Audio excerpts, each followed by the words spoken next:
अर्धशिशी migraine. तुम्ही कधी अनुभवला आहे की डोक्याची एकच बाजू इतकी भयंकर दुखते जणू कोणीतरी हातोड्याने प्रहार करत आहे, कोणीतरी हातोड्याचे फटके देत आहे.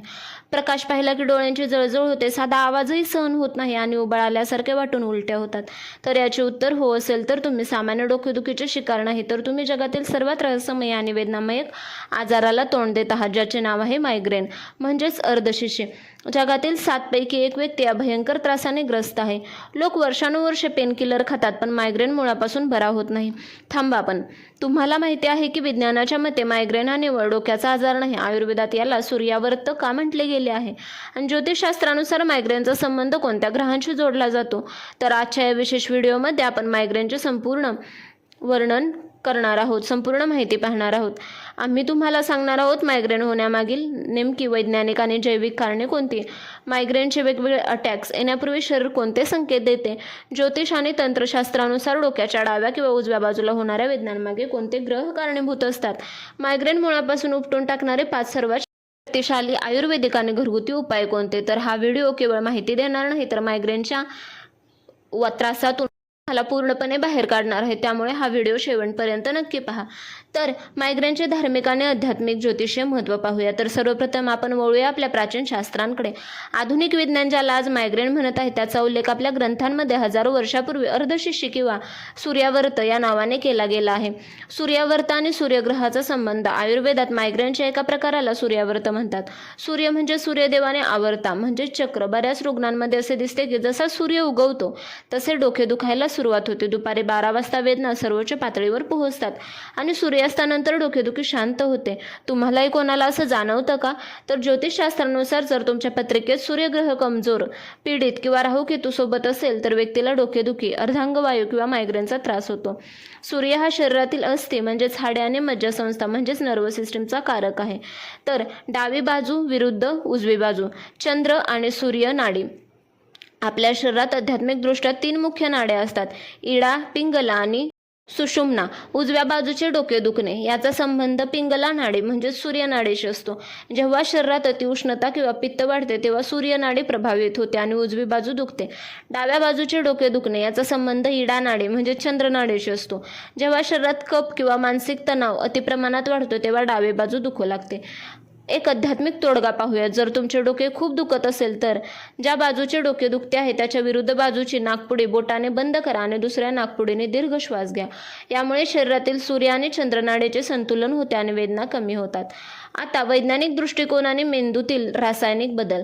तर आता आपण विज्ञानाच्या प्रयोगशाळेत जाऊया. डॉक्टरांच्या मते मायग्रेन म्हणजे नक्की काय, ही सामान्य डोकेदुखीपेक्षा वेगळी कशी असते. तर ट्रायजेमिनल नर्वचे उत्तेजन म्हणजेच वैज्ञानिक संशोधनानुसार आपल्या मेंदूमध्ये ट्रायजेमिनल नर्व नावाचे एक मुख्य चेतातंतू म्हणजेच नर्व असते, जे चेहऱ्याला आणि डोक्याला संवेदना पुरवते. जेव्हा एखाद्या कारणामुळे हे नर्व उत्तेजित होते तेव्हा ते मेंदूमध्ये काही विशिष्ट रसायने सोडते. यामुळे मेंदूच्या रक्तवाहिन्या म्हणजेच ब्लड व्हेसल्स सुजतात आणि रुंदावतात. या सुजेमुळेच डोक्यात धडधडणारा तीव्र त्रास सुरू होतो.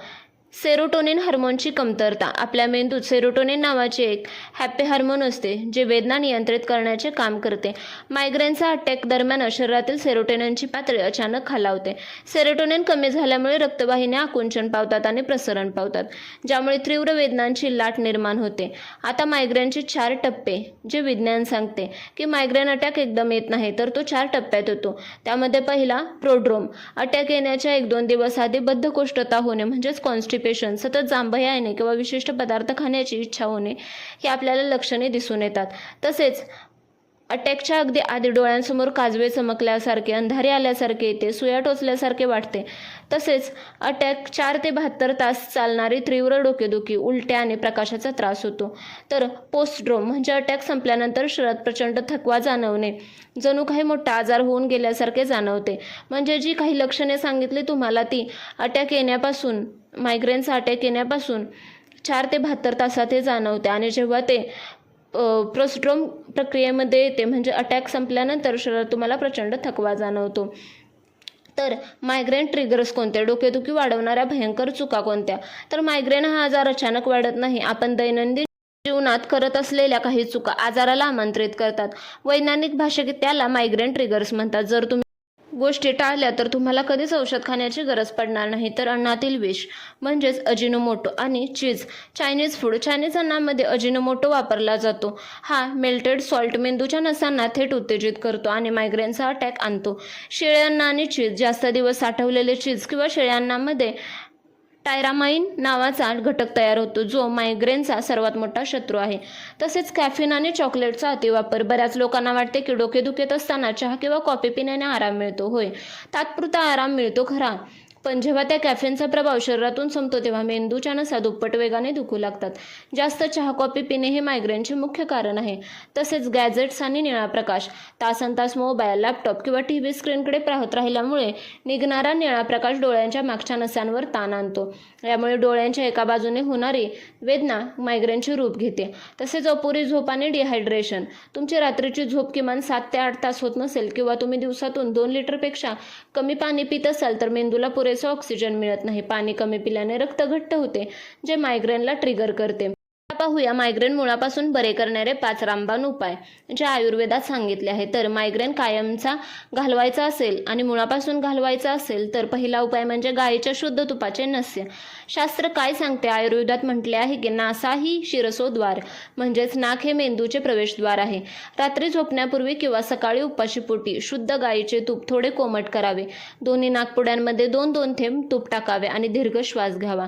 यामुळे काय फायदा होतो तर गायीचे तूप मेंदूतील कोरडेपणा संपवतो, नसांना शांत करतो आणि केवळ 15 दिवसात जुनाट मायग्रेन 50% तर कमी होतो. दुसरा उपाय म्हणजे आल्याचा चहा. विज्ञानाने सिद्ध केले आहे की बाजारात मिळणाऱ्या महागड्या सुपाट्रिफन या मायग्रेनच्या गोळी इतकेच प्रभावी आहे. जेव्हा कधी तुम्हाला वाटेल की डोके दुखणार आहे तेव्हा आल्याचा छोटा तुकडा चावून खा किंवा आल्याचा ताजा रस कोमट पाण्यात टाकून प्या. हे उलट्या होणे आणि वेदनांची तीव्रता तात्काळ रोखते. तसेच बदामाचे तेल आणि खडीसाखर. रोज रात्री 10 ते 12 बदाम पाण्यात भिजत ठेवावे. सकाळी उठून त्याची साल काढावे आणि ते बदाम बारीक चावून त्यात थोडी खडीसाखर मिसळून ते दुधासोबत खावे. यामुळे काय होते तर हे मेंदूला ताकद देते आणि उष्णतेमुळे होणारा मायग्रेन शांत करते. तसेच जळमट काढणे. शिरोधारा. जर तुमच्या मायग्रेन जुना असेल तर जवळच्या आयुर्वेदिक केंद्रात जाऊन शिरोधारा पंचकर्म विधी करून घ्या. यामध्ये कपाळावर सुवासिक तेलाची किंवा ताकाची संत धार सोडली जाते, ज्यामुळे मेंदूच्या नसांमधील सर्व ताण नष्ट होतो. पाहूया मायग्रेनसाठी विशेष प्राणायाम आणि योग मुद्रा. औषधांसोबतच जर तुम्ही रोज सकाळी 10 मिनिटे हे 2 प्राणायाम केले तर तुमच्या मेंदूला उत्तेजना भेटेल. अनुलोम विलोम प्राणायाम कसे करावे तर उजव्या हाताच्या अंगठ्याने उजवी नाकपुडी बंद करा. डाव्या नाकपुडीने श्वास घ्या. नंतर डावी नाकपुडी बंद करा आणि उजवीकडून श्वास घ्या. हे चक्र किमान 5 ते 10 मिनिटे करावे. यामुळे शरीरातील वात, पित्त आणि कफ संतुलित होतात आणि नसांना प्रचंड शांतता लाभते. दुसरा म्हणजे भ्रामरी प्राणायाम. हे कसे करावे? दोन्ही अंगठ्यांनी कान बंद करा. दोन्ही कान तुमचे बंद झाले पाहिजे. डोळ्यांवर बोटे ठेवा आणि दीर्घ श्वास घेऊन नाकातून भुंग्यासारखा असा आवाज काढा. यामुळे काय होते तर मेंदूमध्ये निर्माण होणारे व्हायब्रेशन्स पिनियल आणि पिट्युटरी ग्रंथींना ॲक्टिव्ह करतात, ज्यामुळे मायग्रेनचा अटॅक त्वरित थांबतो. आता तुम्हाला काय करायचे आहे? काही ठराविक लक्षणे ज्याकडे तुम्हाला दुर्लक्ष करायचे नाही तर ती कोणती ते पाहूया. जरी मायग्रेन हा एक सामान्य नसांचा आजार असला तर मोठी धोक्याची लक्षणे त्यामध्ये असू शकतात. जर तुम्हाला मायग्रेनसोबत ही लक्षणे जाणवली म्हणजेच कोणती तर डोकेदुखीसोबत अचानक बोलताना चोचरेपणा येणे किंवा तोंड वाकडे होणे, शरीराची एक बाजू पूर्णपणे बधीर होणे, अचानक डोळ्यासमोर पूर्ण अंधारी येणे किंवा अंधत्व येणे, डोकेदुखीसोबतच तीव्र ताप येणे किंवा मान कडक होणे, ही लक्षणे मेंदूतील अंतर्गत रक्तस्राव म्हणजेच ब्रेन हॅमरेज किंवा ब्रेन स्ट्रोकची असू शकतात. त्यामुळे याकडे पूर्वक लक्ष द्या. हे गोष्टी अवॉइड करू नका. तर मित्रांनो, आज आपण मायग्रेनचे महासत्य विज्ञानाच्या आणि आयुर्वेदाच्या नजरेतून पाहिले. मायग्रेन हा असा आजार आहे जो बरा होऊ शकत नाही. फक्त गरज आहे तुमची लाईफस्टाईल बदलण्याची आणि निसर्गाच्या जवळ जाण्याची. पेनकिलर खाऊन लिव्हर खराब करण्यापेक्षा गायीचे तूप किंवा प्राणायामाचा आधार घ्या. तुम्हाला किंवा तुमच्या कुटुंबात कोणाला मायग्रेनचा त्रास असेल अवश्य हा व्हिडिओ त्यांच्यापर्यंत शेअर करा. व्हिडिओ आवडला तर लाईक करा, कमेंट करायलाही विसरू नका आणि व्हिडिओ आवडला तर चॅनलला अजूनही सबस्क्राईब केलं नसेल तर प्लीज सबस्क्राईब करा. पुनश्च भेटूया अशाच एका नवीन व्हिडिओमध्ये. तोपर्यंत धन्यवाद आणि श्री स्वामी समर्थ.